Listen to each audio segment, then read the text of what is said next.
ओम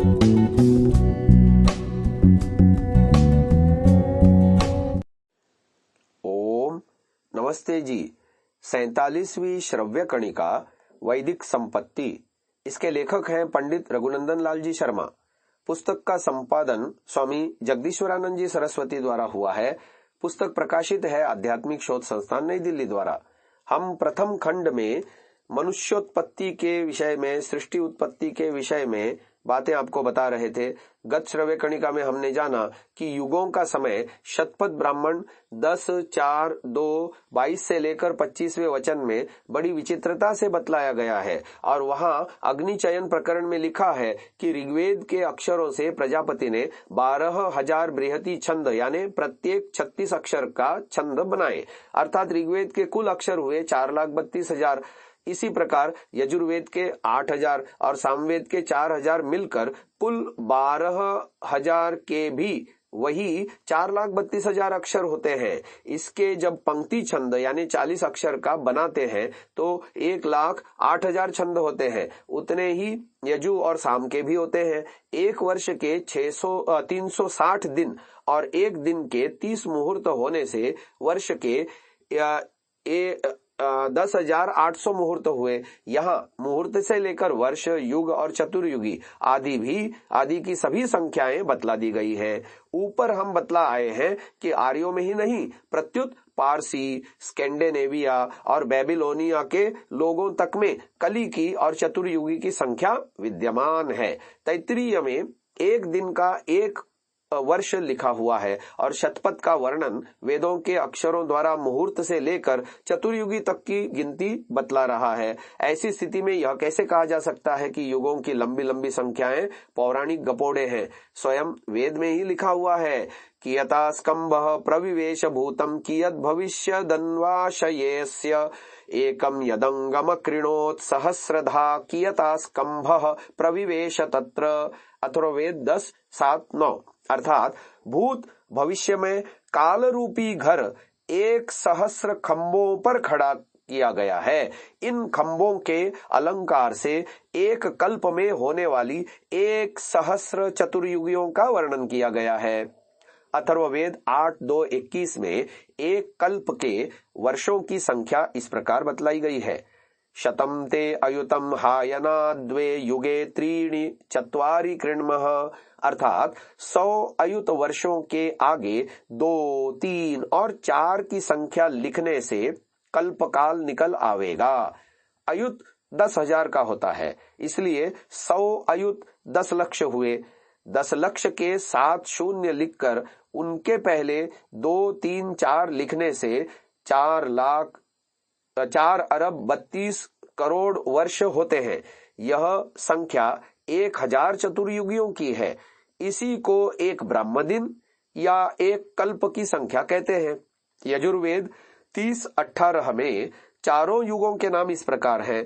कृतायनादिनवदर्शम त्रैतायै कल्पिनम द्वापरायाधि कल्पिनमास्कंदाय सभास्थाणुम। इसका अर्थ है तैत्तिरीय 4:3-1 में इस प्रकार किया है। कृताय सभाविनम त्रेताया आदिन वदर्शम द्वापराय बहिस्सदम कलये सभास्थाणुम। यहाँ तक हमने यह दिखलाया कि चारों युगों और उनके दीर्घ समय का वर्णन वेद, ब्राह्मण, उपनिषद आदि प्राचीन आर्ष ग्रंथों में वर्णित है और ईरान, स्कैंडिनेविया और बेबीलोनिया आदि विदेशियों के यहाँ भी पाया जाता है। इसलिए यह लंबी संख्या मनगढ़ंत नहीं है, पौराणिक नहीं है। आगे हम यह दिखलाने का यत्न करते हैं कि यह संख्या ज्योतिष के सिद्धांतों पर स्थिर है। हमने अब तक आर्य ज्योतिष ग्रंथों से जितने प्रमाण प्राप्त किए हैं उन्हें यहाँ लिखते हैं और आशा करते हैं कि विद्वान इस विषय पर अधिक विचार करने की कृपा करेंगे। आगे शीर्षक है ज्योतिष द्वारा युगों की गणना। युगों का आरंभ ग्रहों के तारतम्य से होता है। आर्यों के ज्योतिष शास्त्र का इतिहास नामी पुस्तक के पृष्ठ 180 पर ज्योतिष शास्त्र के अद्वितीय पंडित शंकर बालकृष्ण दीक्षित लिखते हैं कि सूर्य सिद्धांत और प्रथम आर्यभट्ट के मत से वर्तमान कली के आरंभ में सूर्यादि सातों ग्रह एक ही स्थान में थे, अर्थात उनका मध्यम भोग था। ब्रह्मगुप्त और दूसरे आर्यभट्ट के मत से सातों ग्रह कल्पारंभ में एकत्र थे। तिलक महोदय अपने उत्तर ध्रुव निवास नामी ग्रंथ में कहते हैं कि हमारे ज्योतिष शास्त्रियों के मतानुसार कल्प के आरंभ में सूर्यादि समस्त ग्रह युति में थे। संभव है कि उन्होंने विपरीत गणित करके ग्रहों की सूर्य प्रदक्षिणा के हिसाब से समस्त ग्रहों का एक सीध अर्थात युति में आना निश्चित किया हो।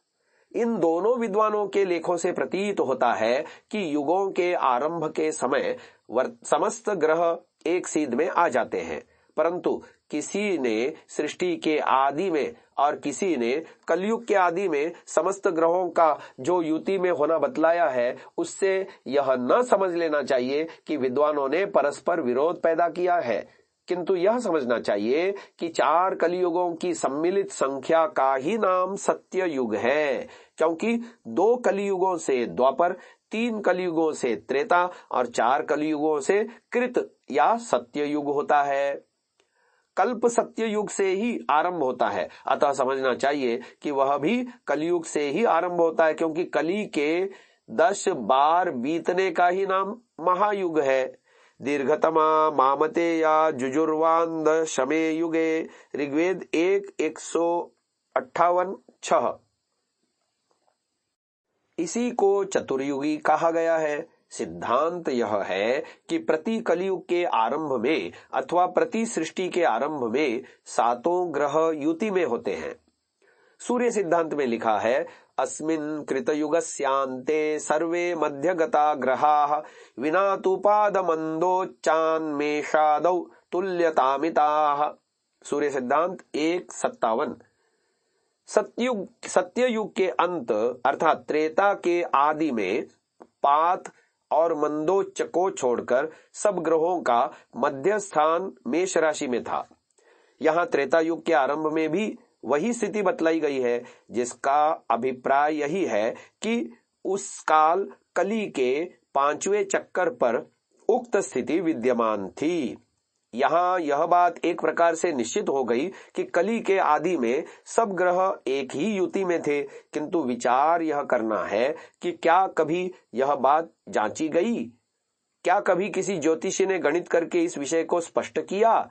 इसका उत्तर बड़े गर्व से दिया जा सकता है कि यूरोप का प्रसिद्ध ज्योतिषी बेली, जिसने गणित करके उक्त घटना की जांच की है, वह लिखता है कि कलयुग का आरंभ ईस्वी सन से 3102 वर्ष पूर्व यानी 20 फरवरी को 2:27:30 पर हुआ था।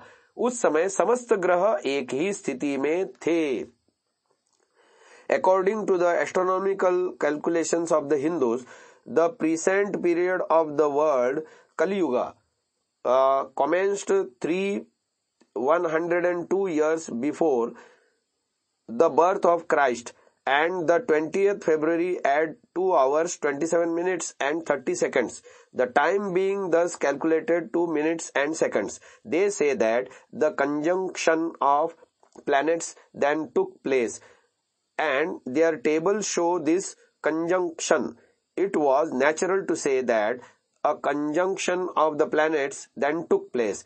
The calculation of the Brahmins is so exactly confirmed by our own astronomical tables that nothing but actual observation could have given so correspondent a result. Theogony of the Hindus by Count Brojnistrenja, page number 32। कितना शुद्ध, कितना स्पष्ट और जांचा हुआ सिद्धांत है। इसी प्रकार सन 1899 में जिस साल कली को बीते पूरे 5000 वर्ष व्यतीत हो रहे थे, भारत के बड़े बड़े पंडितों ने भी ज्योतिष के सिद्धांतानुसार घोषणा की थी कि कलयुग का आरंभ सप्त ग्रहों के एकत्र होने पर ही हुआ था। इस सिद्धांत के सिवाय ज्योतिष संबंधी एक दूसरा भी विचार है, जिसके अनुसार युगों की कल्पना पर अच्छा प्रकाश पड़ता है। इस विषय को हम आने वाली श्रव्य कणिका में आपको सुनाएंगे। आज के लिए इतना ही। ओम।